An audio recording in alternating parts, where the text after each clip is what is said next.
In 2015, Europe was hit by the biggest migration crisis it had seen in decades. Hundreds of thousands moved through the Balkan route, crossing from Greece into Macedonia, Serbia, and then toward Hungary. Many were heading for Germany, Sweden, and the richer countries of Western Europe. But before they got there, they had to pass through Hungary's northern border. In Western Europe, the response was welcome signs and politicians competing to look more compassionate than each other. Borders suddenly became an outdated inconvenience. Anyone raising concerns about Islam, crime, or national identity was treated like a dangerous extremist. But Hungary looked at the same scenes and saw something completely different. At the Serbian border, crowds pushed toward the fence. At Rosca, clashes broke out between migrants and the police. Images of Hungarian train stations packed with migrants were broadcast all over the world, and it certainly looked like they were about to lose control. So Hungary did what most Western countries refused to do. It shut the gates. But to understand why Hungary reacted this way, you have to understand that Hungary was never Britain or France. Those countries had already spent decades building multicultural societies. They had large Muslim populations by 2015, and political classes that had already accepted mass immigration as a permanent part of national life. But Hungary was different. Before the migrant surge, Hungary barely had a Muslim population at all. In 2011, Muslims made up around 0.06% of the country. That is barely visible in national life. And when huge numbers of mostly Muslim migrants began moving toward Hungary in 2015, Hungarians could already see the issues in the UK and France. They saw it as something that would completely destabilize their country and change it forever. Now, quick note before we move on, please remember to give the video a like and hit subscribe. This channel is almost entirely fan supported, so if you want to support the work and the mission behind it, consider joining Patreon. That's what keeps the channel alive and gives you early access. It's completely ad-free on long and uncensored videos, written articles, and member-only chats. Now, there was another layer to this. Hungary has a long historical memory of Islamic conquest. In the 16th century, large parts of Hungary fell under Ottoman Turkish rule. For over 150 years, the country was carved up, occupied, and pushed to the frontier of Christian Europe. That history never completely disappeared. Hungary still sees itself as a borderland civilization, a country that once stood between Christian Europe and Muslim imperial expansion. So while Western liberals looked at 2015 and saw it as a humanitarian crisis, many Hungarians looked at the same images and saw history coming back through the border fence. In 2015, that fear stopped being theoretical. The wars in Syria, Iraq, and Afghanistan had unleashed massive waves of migration into Europe. The Balkan route became one of the main highways into the continent, moving people through Greece, Macedonia, Serbia, and straight toward Hungary. By the end of that year, over 390,000 people had crossed into Hungary. Most were not planning to stay there. Hungary was the doorway.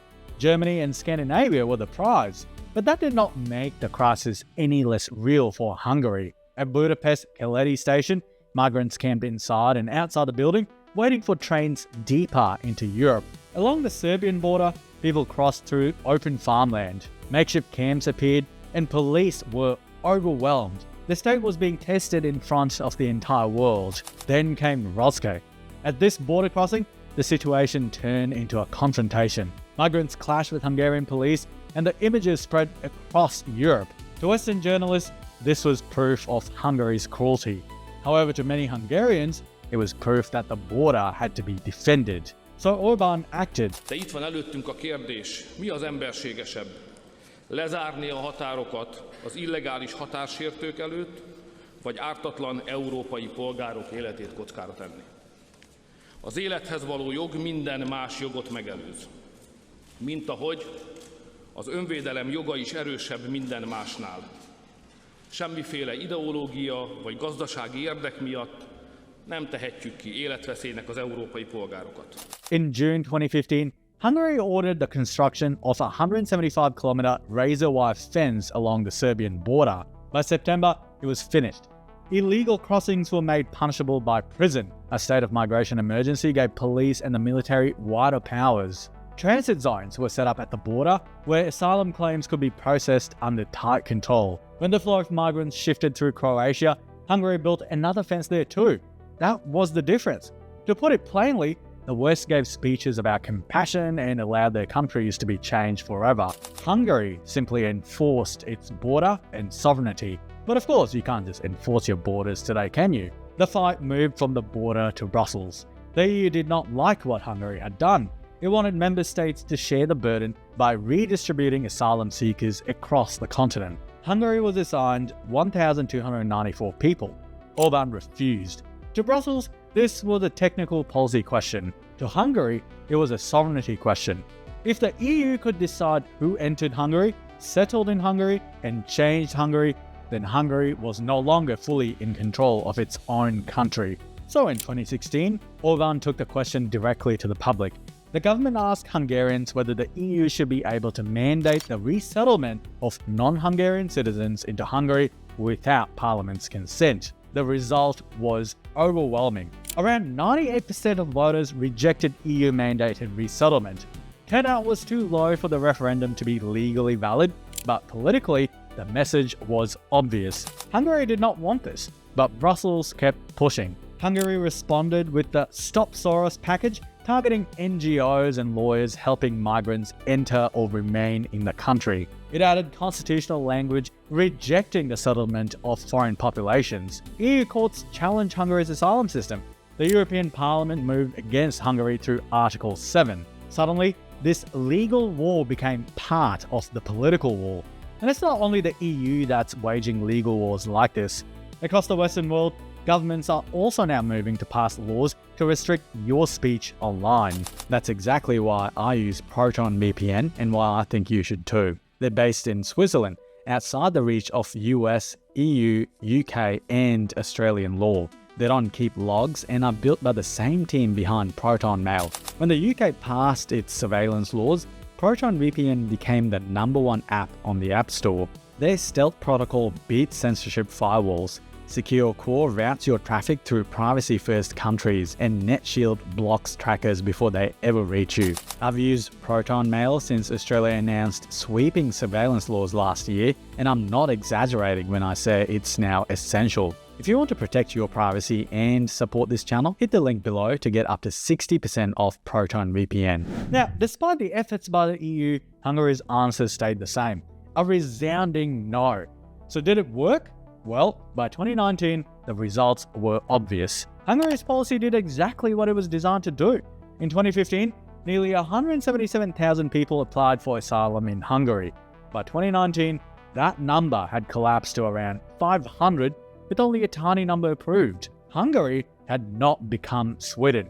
It had not become the UK or France. It had not developed the same scale of parallel societies, Islamist radicalization problems, or integration failures that were becoming impossible to ignore across Western Europe. Yes, Hungary has a lot of problems, but on this one issue, their stance worked.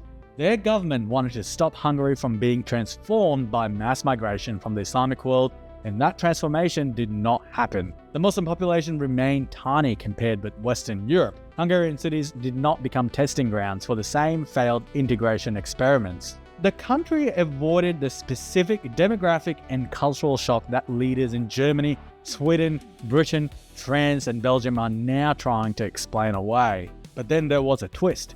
Putin's armies invaded Ukraine. When this happened, Hungary, to the surprise of many, accepted large numbers of Ukrainian refugees. Now this is important because it exposes the lie that Hungary was rejecting every refugee in every circumstance. Hungary made a distinction, something many Western governments seemingly do not understand. Largely Christian refugees from a neighboring European war were treated differently from mass migration out of culturally distant Islamic societies. Western liberals treat that distinction like forbidden knowledge. But for Hungary, this was common sense. Of course, this story doesn't end there. In fact, fast forward to this year, and the story took an unexpected turn. In 2026, Viktor Orbán, the man most associated with Fortress Hungary, lost power after 16 years. Péter Magyar and his centre-right TISA party defeated Fidesz in a landslide, campaigning on corruption, democratic institutions, rule of law, EU relations, and unlocking frozen European funds. Despite Orbán's immigration stance, many Hungarians clearly had enough of the corruption, the centralization, the political machine, and the endless fights with Brussels. They wanted change. They wanted a government that looked less like a permanent ruling class and more like an accountable administration. But unlike what people were immediately saying post-Orbán's defeat, Hungarians did not vote to become Germany in 2015. Magyar may be more pro-European. He may want better relations with Brussels. He may want to unlock EU money and repair Hungary's institutions. But Hungary's strict migration stance looks like it's going to continue even under the new government. Magyar is no leftist. Western media spent years treating Hungary's migration policy as one man's obsession. They acted like it was all Orbán and all populism. But when Orbán fell, Hungary did not suddenly vote to open the gates.